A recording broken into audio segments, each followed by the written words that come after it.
Hi to everyone who is joining us from around the world today. I am James, the head of marketing, and I'll be your one of your co-hosts for today. I'm joined by Matt and Oliver, who will be taking you through the content of today's session. We typically wait about 2 minutes just to make sure that everyone gets a chance to join us.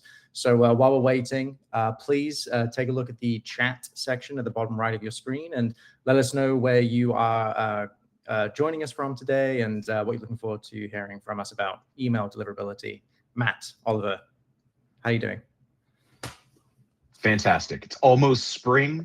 I think we've already got our first false spring out of the way in New England, which means one more false spring to go before actually it's real spring. So excited just to have one down. We're that much closer to warm weather and sunshine. How about you, Oliver? Yeah, I'm in the same spot. Pretty excited. I think we've had our first false spring out of the way in Cleveland, but usually we have about 5 or 6. So got a little bit of a ways to go, but we're making some progress. The sun's out today, so no complaints. Nice. Well, we have And I think folks from Australia and Florida, people who have no idea what sort of bizarre false spring we're talking about. You can live vicariously through us. We have 10 seasons. 7 of them are winter. Yeah. Although Poland gets it. I can see a lot of I can see a lot of people from across the world, which is always exciting. It's as an Englishman living in Virginia in the US, it is always great to see people like Rafia, who is an Aussie living in England. So that that makes me feel like like I've got my own little community.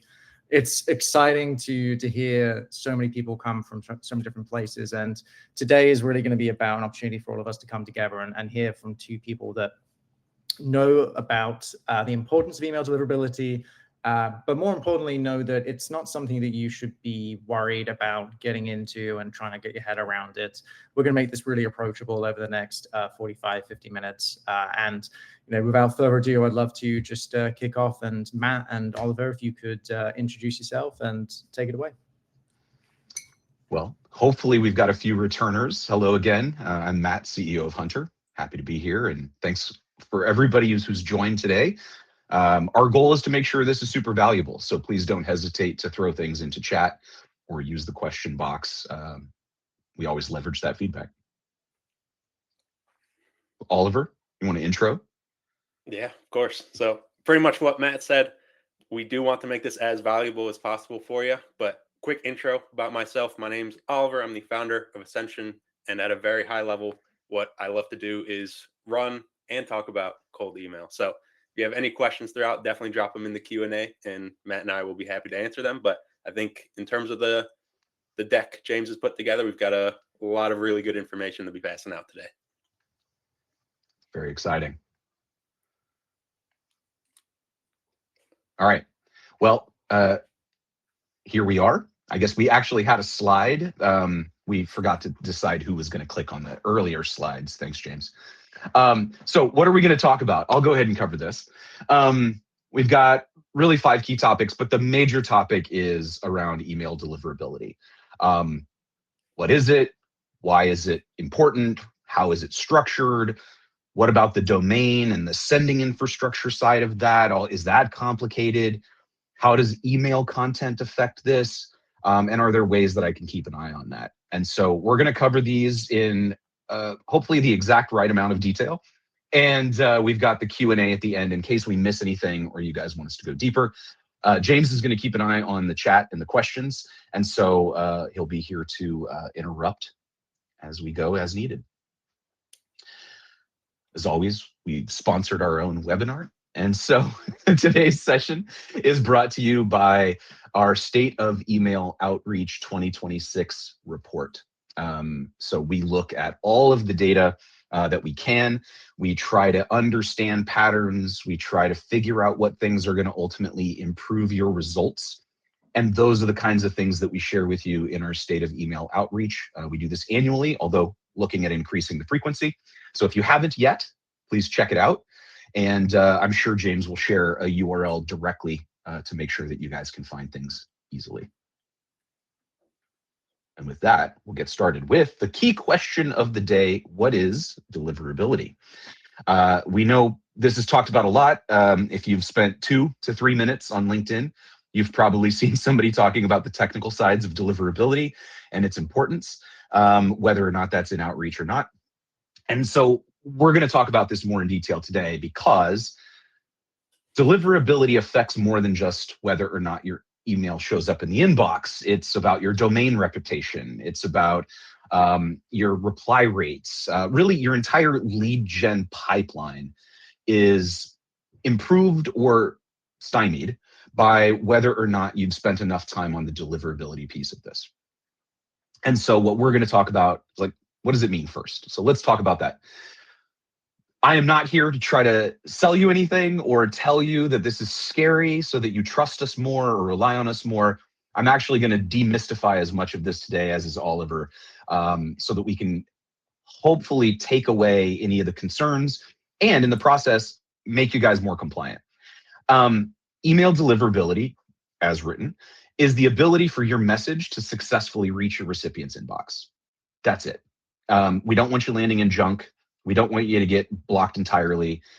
And so this is what's really important. Just because you hit send does not mean that email showed up in front of that user or in front of that recipient. That's really important. A lot of people think, I sent the email, they didn't reply, it didn't work. That's not always the case. Deliverability, think about it more like a score, not a switch. You don't just turn on deliverability. It's a reputation score. And so what you want to think about is, how do I maintain it, not let it get damaged? And how do I make sure I'm continuing to maintain a high level of deliverability over time? That's really critical, because every single time you hit send, you're either helping or hurting your sender reputation. And that's going to have deep impact if you don't do it right.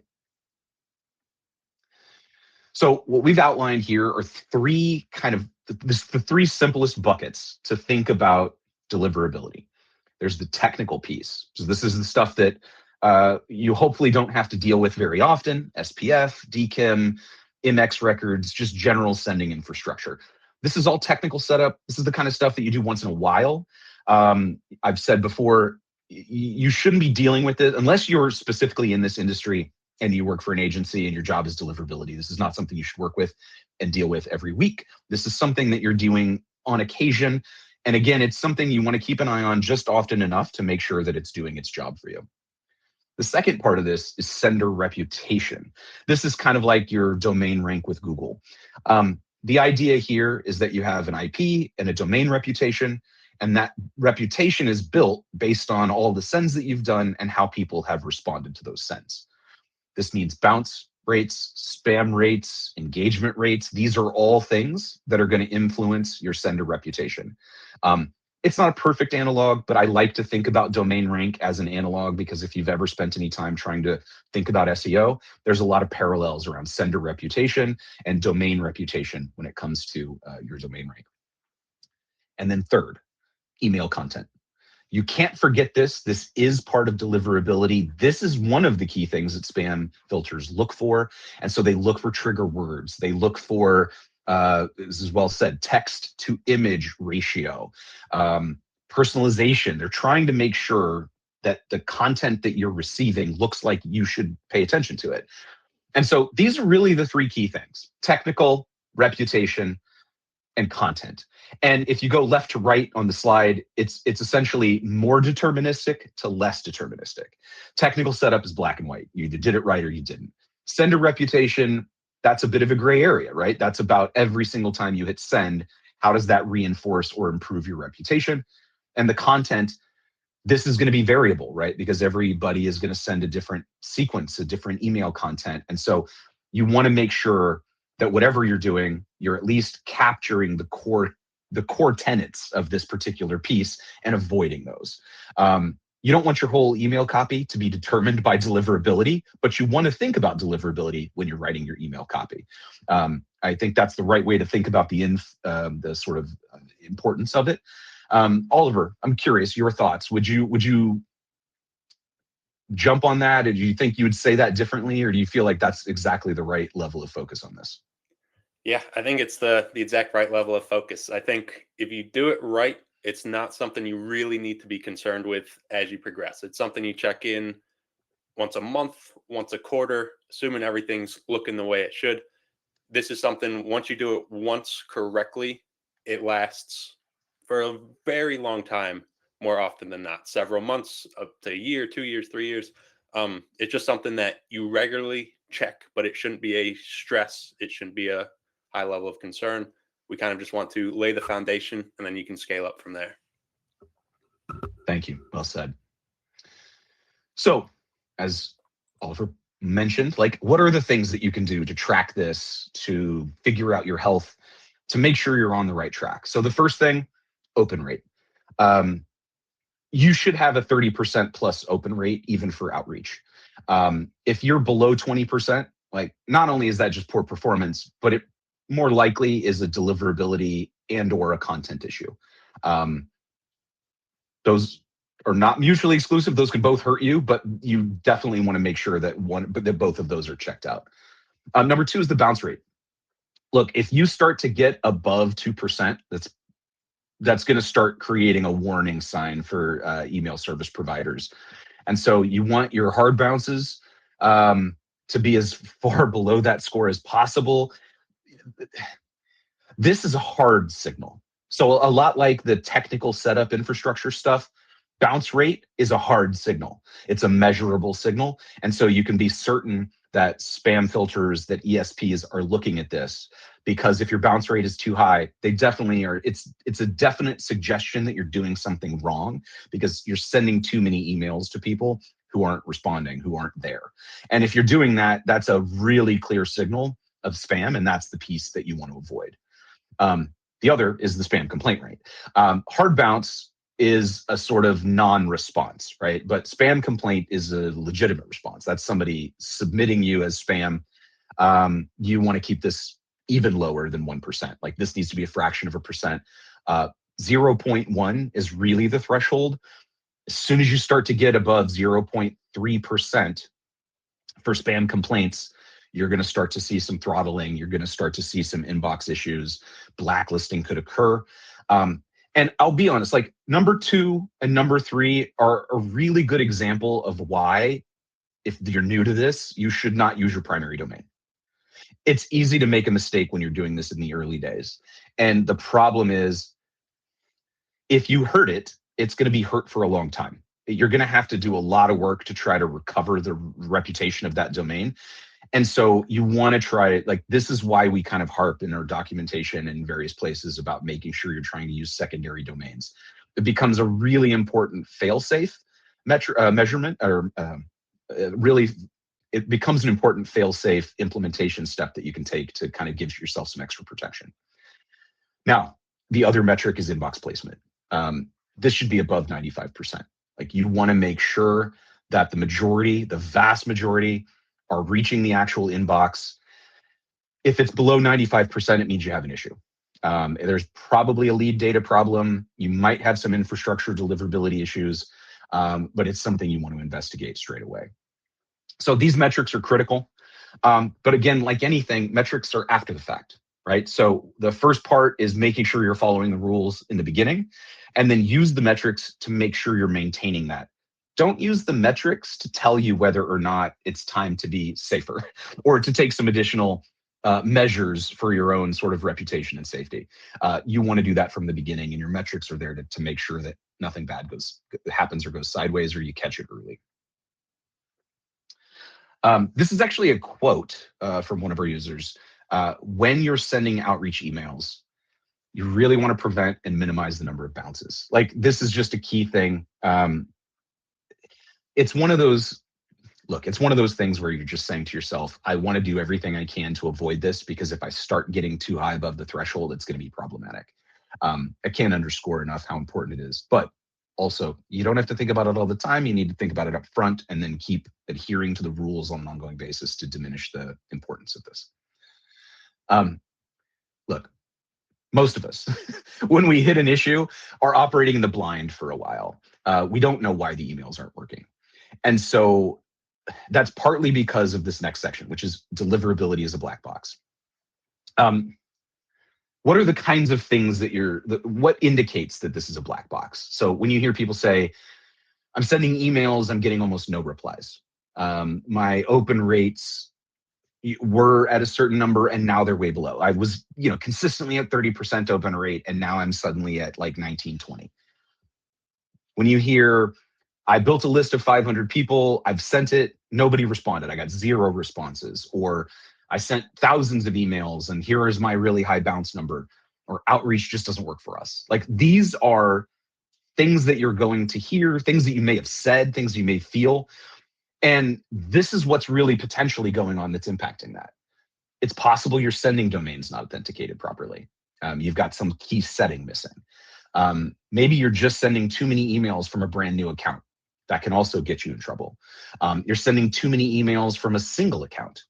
That can also get you in trouble. You've got a lot of unsubscribes. You haven't verified your leads. Like, it's very possible, especially with the amount of fluctuation we have going economically across the world, that list is changing faster than it's ever changed before. So, like, you might be sending too many emails to the wrong people or to unverified leads. This is a technical thing that you can actually manage and avoid. Or you're using HTML formatted emails, which pretty regularly will trigger spam filters, or they're automatically going to get put in the promotions category in most people's inboxes. And keep in mind, the inbox is the key. The inbox is the place that you want to be.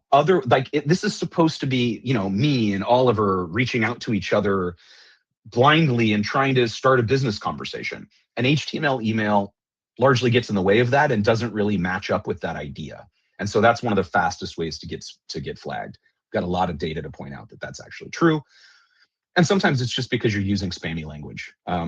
There's good directories around what spammy language looks like. You should just read that, Google it, ChatGPT it. But this is another key thing. These are all the things that could be impacting you. 4% of emails going straight to junk. This is not uncommon.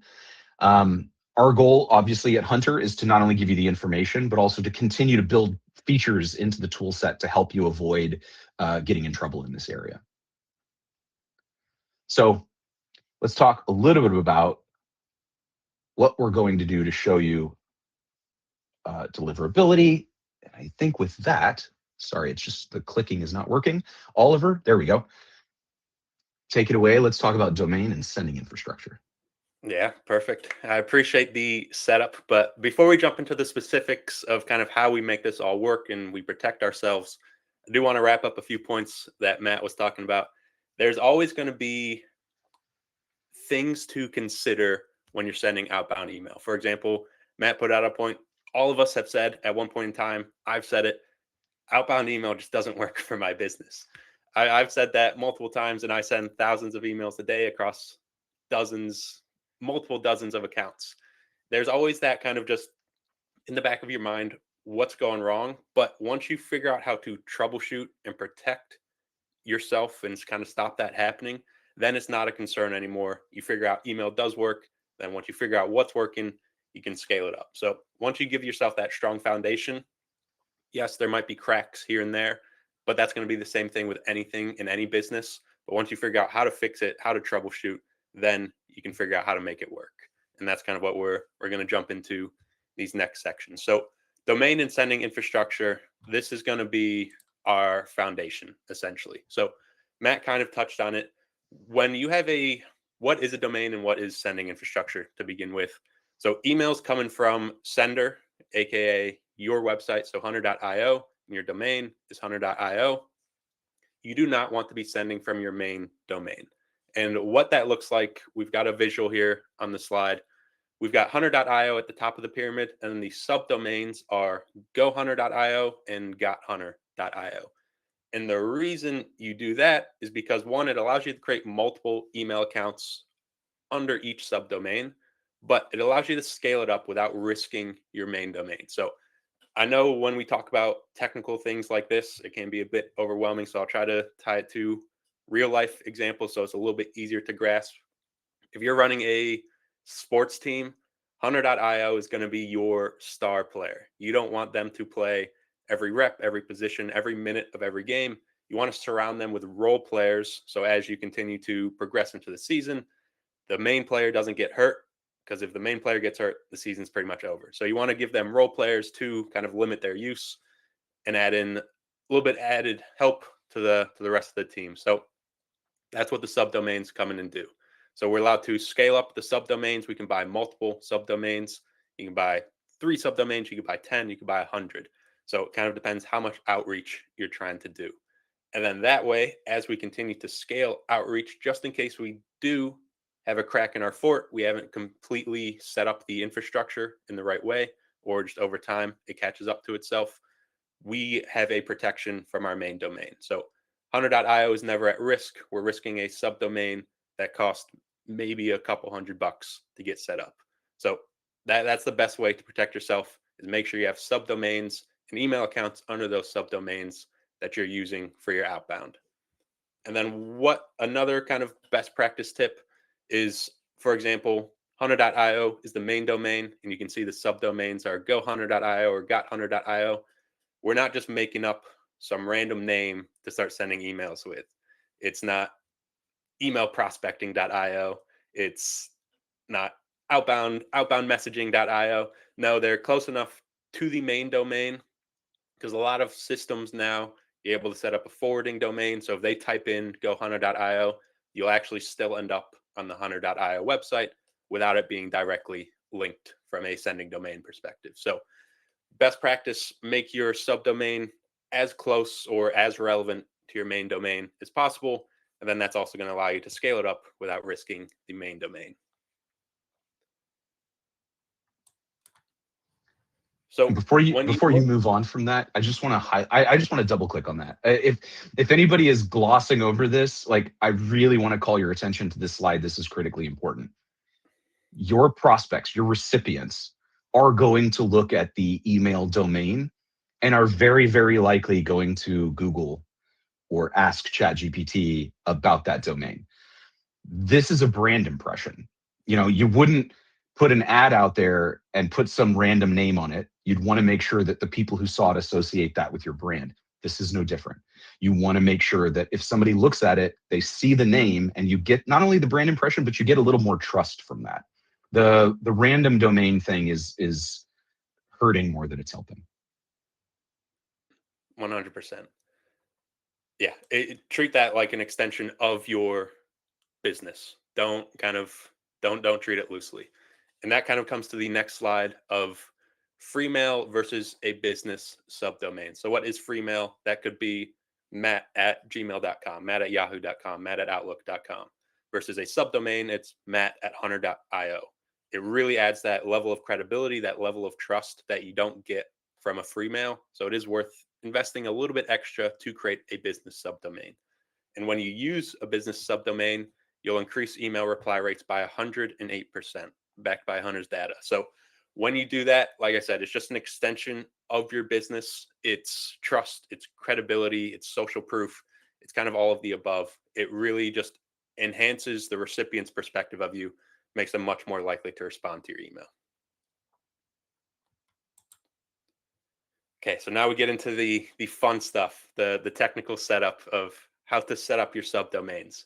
So what exactly do we need to know about our subdomains? There are 4 key points here. We'll call them checkpoints for now. So as you're setting up your infrastructure, when you send an outbound domain, Google, Outlook, any kind of recipient sending platform is going to be checking these 4 checkpoints. And this is essentially going to, from their perspective, either verify you as a credible sender, or they're going to reject you at the gate. So for Sender Policy Framework, SPF, at a very simple level, your emails look like they're coming from a stranger's account, even when they're not. So let's say we're sending to a Gmail inbox. Gmail inbox is going to have security at the door, we'll call it. If you're not on the guest list for that party, you're not getting into the party, no matter how hard you try. These aren't optional. You do need all 4 in place. So for SPF, like I said, treat it like it's the bouncer at an inbox. If you're not on their guest list, you're not getting in. Then domain keys identified mail. So this is DKIM. Once again, in simple English, it's gonna inbox providers can't verify your email wasn't tampered with in transit. So when you send it versus when it's received, make sure it's all good. Good analogy for this. Matt's from New England, right? So if you're going to a New England Patriots football game, the refs might want to make sure the football's not tampered with between pregame and kickoff. So to make sure that's all good. So we've got our security at the door. We've got somebody making sure the email or the game ball isn't tampered with.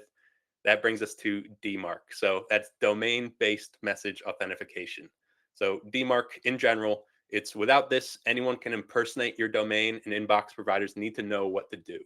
So if you've set up your SPF correctly, you've set up your DKIM correctly, what DMARC breaks down to is if somebody is caught impersonating you or your subdomain or your main domain, DMARC determines what happens to them. So do they get rejected? Do they get quarantined? It kind of just sets a rule book for the impersonators. So Google, Outlook, the email senders know what to do if a check fails. Then mail exchange, MX, it's when you're not receiving replies, it's possible that this is an issue. So if I need, for whatever reason, have to have a bunch of people send me letters in real life, if I give them the wrong address, I'm not going to receive those letters. It's pretty much the same thing here, just from a digital standpoint. So if you don't have your mail exchange set up correctly, you're not going to be receiving replies, even if people are responding to you, because they're sending it to the wrong address. Now, I know I went through that somewhat quickly, but Matt, do you want to jump in, provide a little bit more context, or do you think I covered it pretty well? Do you want to go through your whole metaphor? If this SPF is the bouncer, then is DKIM like the ID, and DMARC is like a note that says you're allowed to get in, and like you want to lock that whole metaphor down? Yeah. So I think the bouncer analogy just came back to SPF. So this essentially, when you show up to, let's say I'm sending you an email, Matt. If I showed up to your inbox, Google's going to try to verify me. Outlook's going to try to verify me. As I arrive at your inbox, they're going to check that I'm authorized to send emails. I'm good to go. I'm not some crazy person. They're gonna check me at the door. And if I'm good to go through the door, if I'm on the list of verified senders, then I'm good. You'll receive my email. If I'm not, if SPF isn't set up correctly, they don't know who I am, where this email is coming from, they're going to reject my email. I'm not going to land in your inbox. It's a whole lot of checks, but I get it. Thank you, Oliver. Yeah. No, I know. And it's a little complex. That's why if we do this once, we pay attention to it, it becomes our foundation. We do not want this to be top of mind every day as we're sending outbound email. We set up correctly, we don't have to worry about it for months on end. So, and then with DKIM, yeah, very straightforward. It just adds at a technical level, it adds a signature to every email and verifies your authenticity. And at a technical level for DMARC in the bottom left, it tells inbox providers what to do if SPF or DKIM checks fail. So like I said, quarantine your email, reject your email. Then mail exchange, it routes your incoming mail and must be configured even on outbound only sending domains. Thanks, Oliver. And the provider of your subdomain does matter. So the two main kind of Goliaths in this space, it's going to be Google Workspace and Microsoft 365. So when you send from Google Workspace, your account reply rates actually increase to 5.9% versus Microsoft accounts 4%. So if you're sending outbound in your day-to-day, we do recommend Google Workspace. The only time I've really seen Microsoft be more effective is if you were going after larger enterprises. And the reason for that being is typically those accounts are run through Microsoft Teams, Microsoft 365. So Google accounts like to receive email from other Google accounts. Microsoft accounts like to receive email from other Microsoft accounts. So it's kind of one-to-one. Of course, Google can send to Microsoft. Microsoft can send to Google. But if you really want to get fine-tuned with the details, then depending on who your ICP is, depending on who you're going after, set up your Google Workspace or your Microsoft 365. But 99% of the time, if you set up Google Workspaces, you'll be ready to rock and roll. you'll get some very nice reply rates.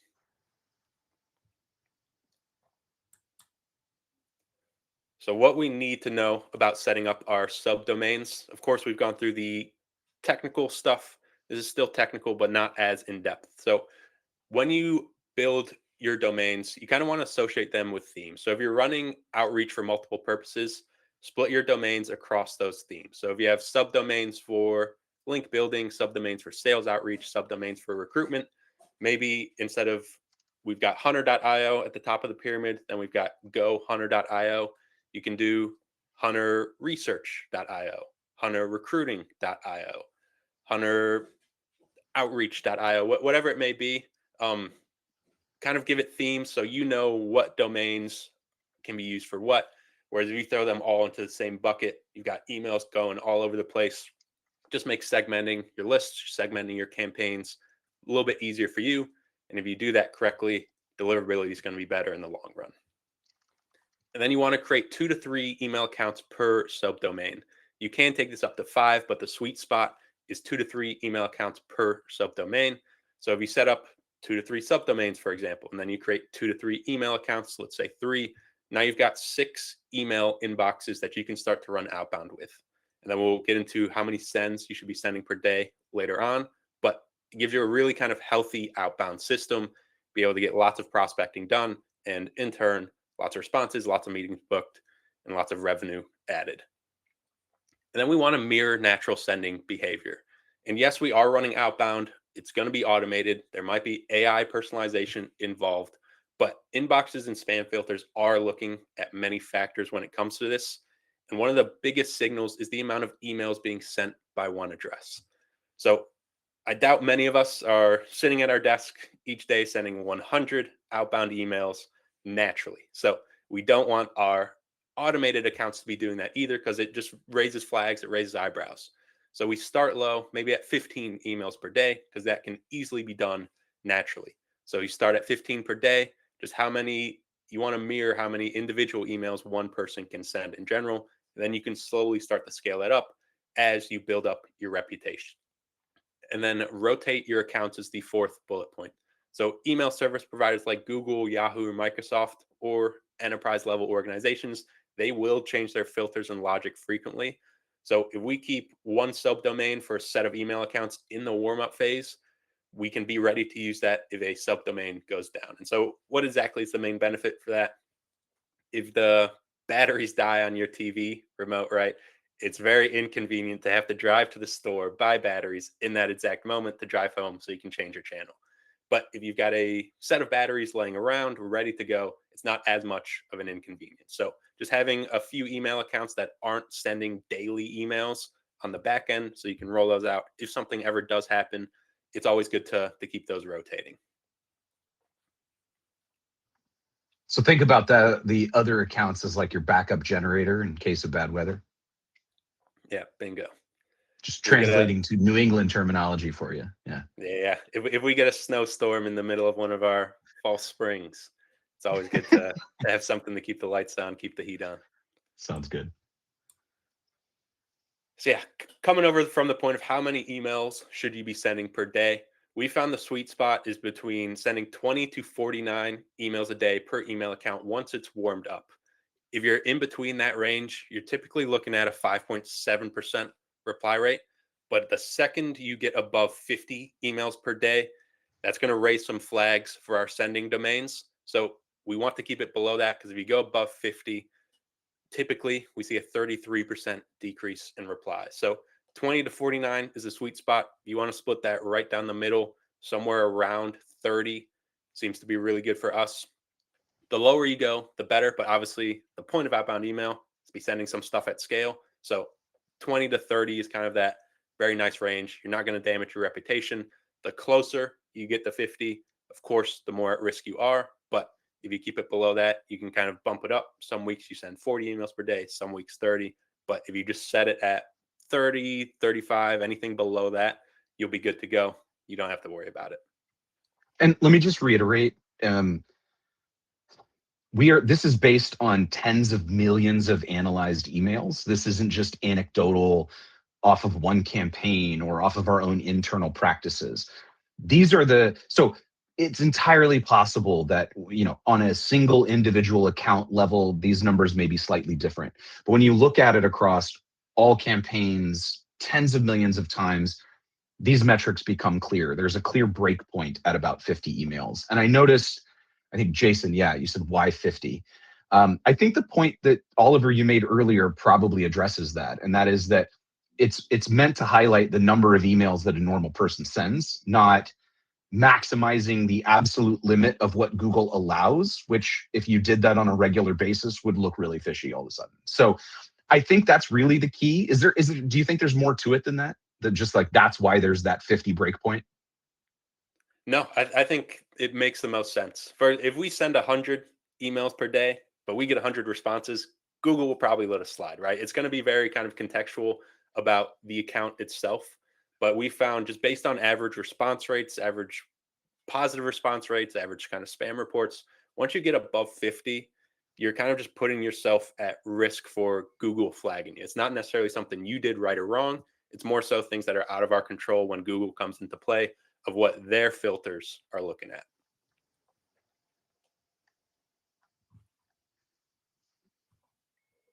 Sound good? Thanks, Oliver. Sweet.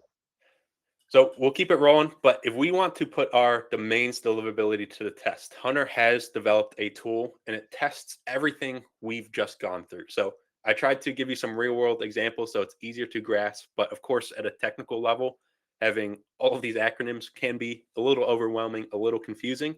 So we do have a tool designed for that. You can check your SPF record, you can check your DKIM, your DMARC, your MX, you can see if you're blacklisted on anything, and you can see your website and DNS settings. So rather than trying to figure this all out on your own, if you've already got accounts set up, go to the tool. You can just type in your domain that you're using. Hopefully it's a subdomain. And if you're not running a subdomain, get one set up ASAP. You can test your deliverability there, make sure everything's set up, you're ready to go, and you're ready to keep scaling. And James has shared the link for that email deliverability checker in the chat. So keep an eye on that, click that.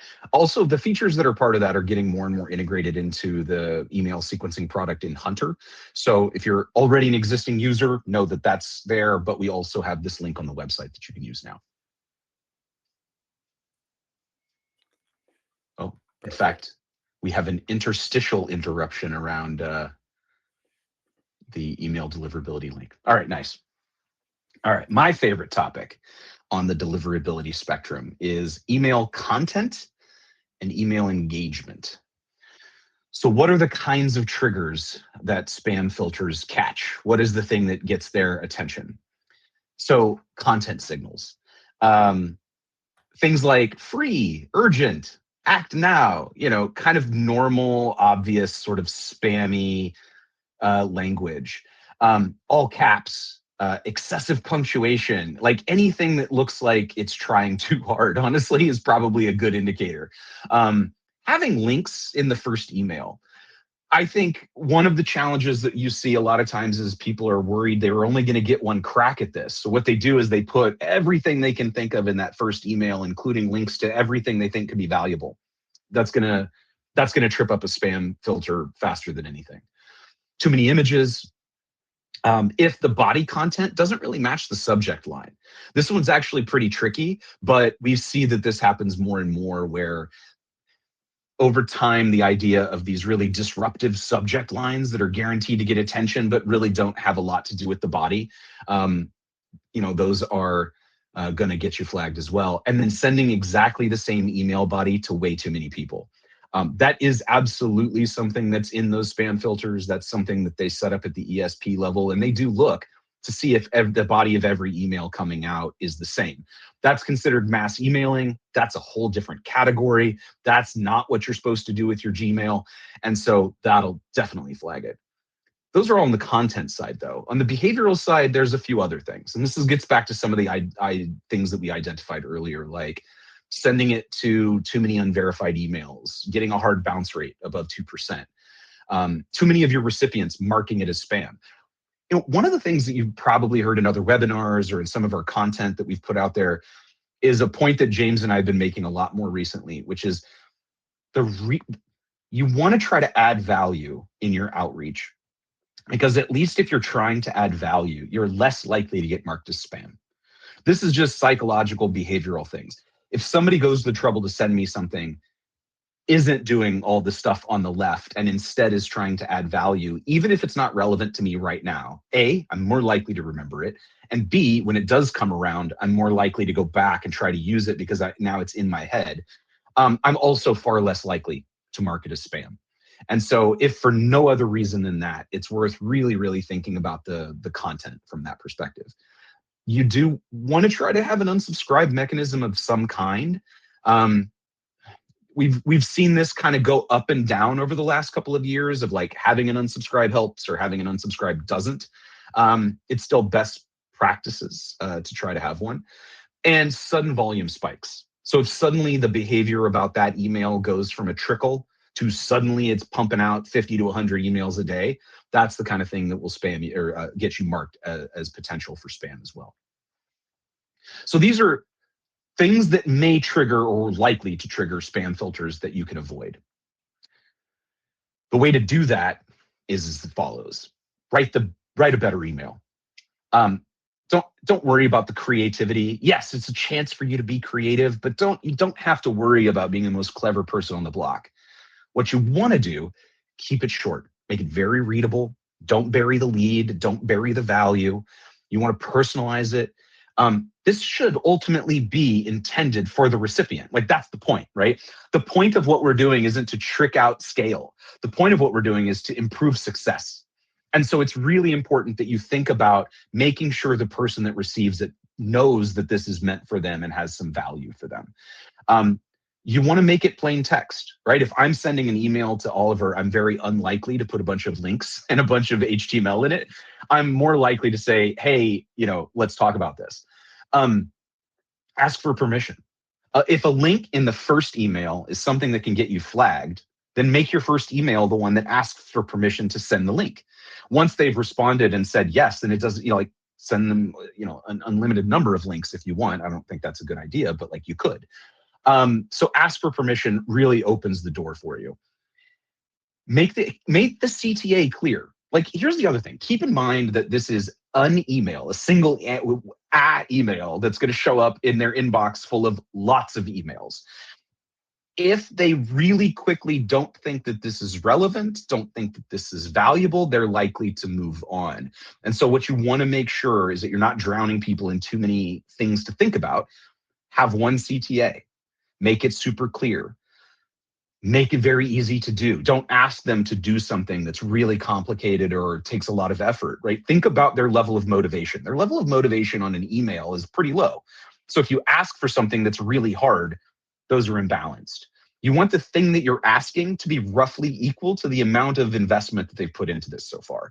And so think about keeping one clear, very straightforward CTA and make sure you've warmed up your account. Don't take a brand new, fresh account that hasn't sent many emails and suddenly start pumping out 50 a day or 50 a week. Like, you've got to keep that in mind. That's just one thing that we see too often. People get gung-ho, charge into scale right away, and that ends up hurting them really fast. Okay, I talk to a lot of marketers. I've done marketing myself. I remember asking this very question the first time I did my very first outbound campaign, which is like, spent all these years thinking about brand and how to make brand look polished and the value of visuals, right? Switching to email or switching to HTML only has some upsides and some downsides. And so that's something that you want to think about when it comes to outreach emails. You want to be careful. All right. So we do messaging madness. Hopefully, if you're not actually participating, you should definitely do it. It's a lot of fun. Cash prize $1,000. So messaging madness is fun. But this is an example of how the content gets you into the inbox versus maybe gets you flagged or doesn't. Here's the setup on the left. You're the CEO, you're doing recruiting, you're targeting managing partners at a commercial real estate. top producers are leaving competitors for aggressive comp plans. You want to secure an interview. So what's the message? Hey, Serena, in case you can't read this, I'll read it. Hey, Serena, I've been speaking with a number of managing partners across Wilmington's CRE market, and compensation transparency keeps coming up as a real pressure point, especially when top producers start fielding calls from competitors offering more. I would have added offering more. I'm putting together a short interview series, The Future of Wilmington's Real Estate 2026 Leadership Predictions, where I'm giving a handful of firm leaders a platform to share how they're building cultures that help keep talent around. Would this be something you'd like more details about? That's great. Here's the problem. Here's the value. Here's how this can help you. Are you willing to participate in a discussion? Do you want more information? I know what this is about. I know if this is relevant to me. The ask is not much. It's basically, do you want more info? Yes, send me some info. There will likely be links. There will maybe a PDF, and all of that is now going to be okay. This helps you get into the inbox. This helps make sure your marketing message is seen or your sales message is seen. If you tried to do all of this work in the first email, you're far more likely to get flagged by spam filters. So this is a concrete example of how you can do this differently, still get your point across, and still get through and try to maximize your inbox placements. They're all marketing emails, outreach emails. So, okay, what he's saying is all outreach emails have essentially become marketing. You've got the unsubscribe, there's rich HTML, and all of these things are likely to lead to not being in the inbox. I think we see more and more of this today, or we see a lot of people who are new to this think this is the right way to do it. I certainly made that mistake. I'm a big fan of GIFs in outreach emails, and it took a long time for me to figure out that was hurting me. So learn from my experience.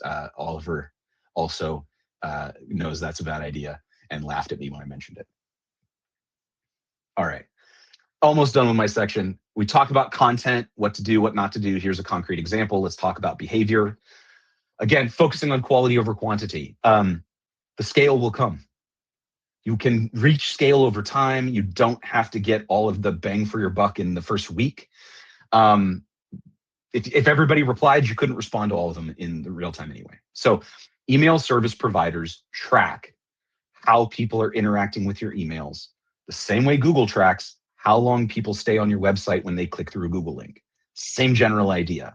They're trying to see, they're basically saying your email content is more or less relevant based on what your, based on the impact of the interaction of your emails. So low engagement equals low deliverability. This is really important. This is why it's important to have some kind of clear CTA. You want somebody to take an action when they read the email. So verify all of the email addresses before you're sending. Give yourself a fighting chance. If the emails aren't valid, then you know you've got some population in your outbound list that's potentially going to hurt you. Get rid of all of those. Make sure that those are taken off the table. There's no reason to shoot yourself in the foot at the beginning of the race. Like there's just, this is a solved problem. Verifiers exist. Please use them. They are not that expensive. Remove hard bounces immediately after every campaign. This is, again, often a problem that comes up when people rush to scale, is they get way too many bounces. They don't get removed. You send a second message to the same bounce email, and that's really going to get your email service providers looking at you sideways. Suppress contacts with low engagement, right? If they're not actually engaging with your content, they aren't hard bouncing, but they're not really doing anything else. Think about breaking those out of your segment. Make sure you're trying to remove those after a couple of touch points. If they're not engaging after 3 or 4 emails, they've done nothing, you're getting zero signal from them, they're just going to bring down your deliverability. And again, limit the number of sends. If it sounds like we're harping on this, it's because we have a lot of hard data that points to this number.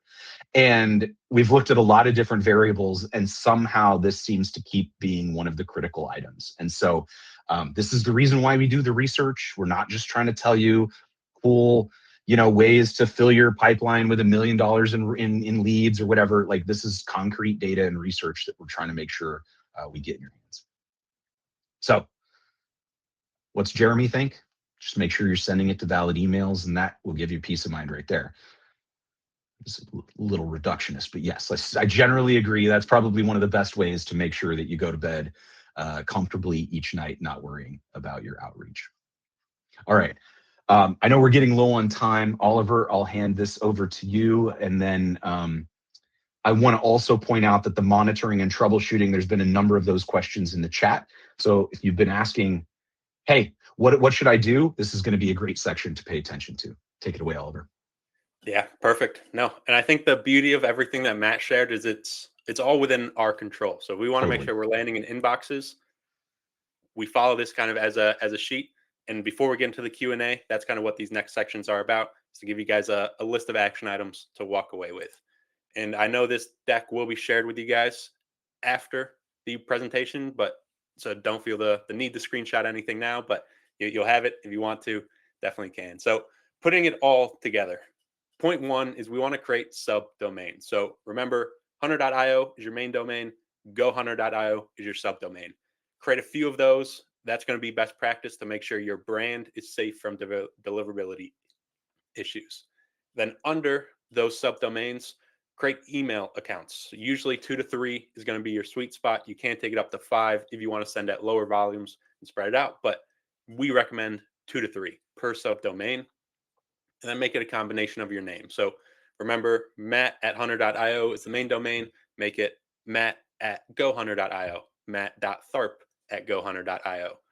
Make them relevant to your actual domain, because remember, it's going to be an extension of your trust, your credibility, and your social proof. Then bullet 3 is warm up your email account. So we want to get to 15 to 50 emails per day. We don't want to, as soon as we get the domain, we get everything set up, start at 50. No, we can even scale up to 15. The first few days, you can go 5 emails per day, 8 emails per day, 12 emails per day, 15 emails per day. Leave it there for a week, then go to 25, then 30.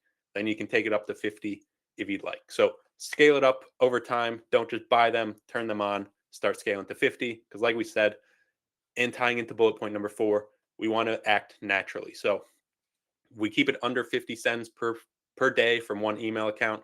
Stay away from the spammy content. Make everything look like as if it was a human doing it.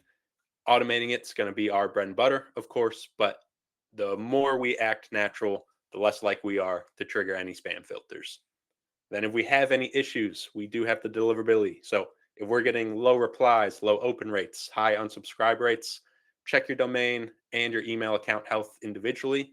You can run that through Hunter's deliverability checker. That's a tongue twister. So, and then point 6, if we don't have any issues, we can use the deliverability checker every 3 months, once a quarter, maybe even a little longer than that if you're confident. So we don't want this to be top of mind every day we're sending outbound email. If we do it right, it's going to last us several months. So do it right the first time, follow the best practices, and you'll be good. But like I said, always check if your TV remote batteries are going to go out anytime soon. You don't want to lose it during a big game. So make sure we've got backups ready. Make sure we're staying on top of it. Make sure we do have some sense of how we're doing on the deliverability side. Even if our creatives, even if our outreach copy is killing it, make sure we're staying on top of our deliverability. I can't say that word, but either way, we're in a good spot if you follow these 6 steps. So checklist, like we said, run Hunter's free deliverability checker. Got it that time. Set up a sending subdomain. Create 2 to 3 email accounts per subdomain. Warm up the email accounts per sending. I think this is going to be our biggest point. You can do all the tech setup right, but that does not mean you go 0 to 50 in one day. That's just going to waste your time setting all the other stuff up correctly. We verify every lead in your list. So we can have all this stuff set up correctly. As Matt said, when you're building out your campaigns, we don't want to email 5,000 people and not a single one of those is a real email account. That's going to put us in a tough spot to recover from. Switch to plain text campaigns. So no images, no links, HTML formatting. Matt, especially no GIFs. save those for your LinkedIn messages if you'd really like to send them. And then we turn off open tracking. So we said if you're above 30% open tracking, you're in par with industry average. You don't want to keep sending the tracking rates, keep tracking that, because what that's going to do, we're going to be pushing cookies. So while we aren't sending links in our actual email, the email itself is still going to come with some sort of tracking link. So once you're above 30%, you can turn off open tracking. And then use Hunter's email account center. So build into Hunter sequences. This center will show your domain health, show your account limits, and if we do have any deliverability issues, it'll give us warning on that. So I know we ran through a lot of content in this webinar. We're about to jump into the Q&A, but if you are going to follow some steps, it is going to be those 2 pages we just went through. And then you can also go to Hunter's new email account center. So you'll understand how your domain and email accounts, you'll get to see all of your health kind of points in one view. You can pinpoint any issues in your setup. You actually get in Hunter advice on how to correct all of this stuff. And biggest benefit, it's free to use. So if you're sending outbound email, we can't recommend this tool highly enough. Not only is it great, lots to come around email. So definitely if you're on the fence or if you are jumping around a bunch of tools trying to get all this done and you want to streamline your workflows, definitely take a look not only at the email account center, but all of the new email functionality in Hunter. All right, we're dangerously low on time. So let's, James, maybe you can help prioritize the best questions here. Yes. And I don't mean best in terms of quality, but things that we can fit in the remaining time. Yeah, of course. So I think this question from Hannah is really, it's really relevant based on what we were talking about a second ago. So Matt, if you could just, kick us off with this question from Hannah around email signatures. Yeah, I mean, ESPs are they're pretty binary about that. Images are images to them. I don't have a lot of concrete data about this specifically, but I'll be interested, James. I'm sure we have this data. Do you have off the top of your head a concrete metric around the impact of a plain text signature versus an image-based signature? Not to hand, but I do believe that's something that we analyzed. What I always recommend and said to Hannah in the chat is that it just makes sense to strip away any sort of image because it factors into that plain text versus HTML point that Oliver raised. I think it's crucial that you give your first email that best opportunity to get delivered, and the best way to do that is to not have a link of any kind in the body of the email. Yeah, you can always have a branded signature in replies, but in the outbound email bodies, their email content themselves, it's probably better to limit that as much as you can. It's just an unnecessary step. Thanks, Hannah. In the subject line. Yeah, there's a couple of comments here about newsletter, and I want to carve this out as a separation. Hunter's email sequencing, cold outreach, any sort of sales-based outreach or outbound type movement, there's a lot of terminology. Nobody is really centered on a specific set of terms. But newsletter marketing emails versus outbound sales-related emails are just different things. And so none of the advice that we're giving you is specific to things like newsletters. That's really more of a marketing thing. That's where you get large bulk sender tools like MailChimp, Constant Contact. There's a bunch of them. I'm not up to date on the latest email marketing tools, but there's a bunch of them, and those are better tools for sending newsletters. They're built for that. All of their deliverability is baked into their back end. What we're talking about are how should you be doing one-to-one outreach messages and scaling up that to try to make that as effective as possible. So very, very different sets of things to talk about, Derek, and probably why some of these things felt very, very different for you. Happy to follow up in more detail and talk about the separation between things like newsletters and cold outreach if you'd like. Let me know in the chat.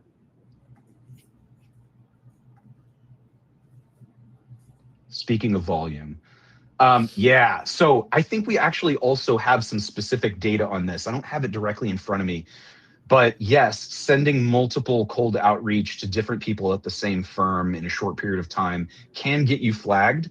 It depends on how many people. If you send it to way too many people, that'll get you absolutely blacklisted straight away. And you'll definitely end up in junk, if not worse. So you want to try to limit that. Also, limit the timing and make sure the body is different. So, for example, this is a concrete way that you could do something like this. Let's say you're targeting marketing departments or marketing decision makers, and you get everybody in marketing at a company. You wouldn't want to send the same exact email to everybody in that department, and you certainly wouldn't want to do it all in like the same day or week. Break out leadership from management, from action takers. Think about the body of those, because they're all, by the way, a different influence in the buying cycle anyway. And so the way that the content might be written for one versus another should be different. The problem might be the same, but the way they experience that problem is different. And so the way you talk about that problem should be different. Just by breaking them up into 3 different segments based on the way they interact in a buying decision is often enough to change the content. Also, you probably want to send it on a different time horizon, because if you send it to the CMO first and he replies, you may not actually need to send those other messages. So this is a way for you to change the content and stagger the delivery times to make sure that this doesn't become a problem, Jason. Would you add anything to that, Oliver?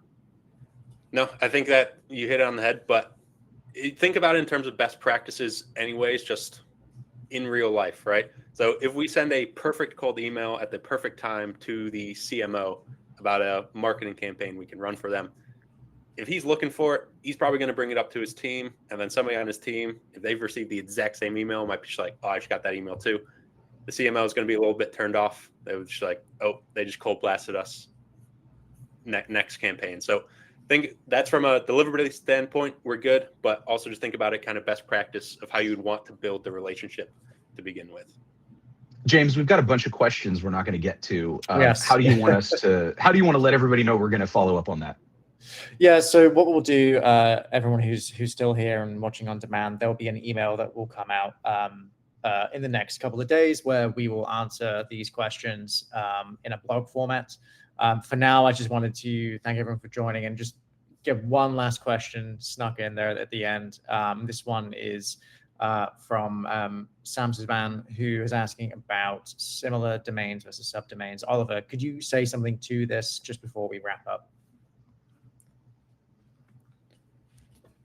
Yeah, so when you say, James and Matt jump in here as well, but when he says similar domains versus subdomains of the brand or brand domain, what's the differentiator between similar and subdomains? Because in my perspective, similar domains and subdomains are pretty equivalent. Well, it would be like if I'm sending the email from gohunter.io versus mail.hunter.io. The first one would be a secondary domain or a similar domain, and the subdomain would be mail.hunter.io. Gotcha. So yeah, I think the more variation you can have, the better at the end of the day, to keep it very simple. The big number one no is do not send from the primary domain. And any subdomain or similar domain underneath that, you're ready to rock and roll. All right, everybody who's still here, thanks so much for going along with us. As James said, we'll make sure all the questions get followed up in a blog post, so keep your eyes peeled for an announcement about that in the coming days. And again, thank you so much. I hope this was valuable.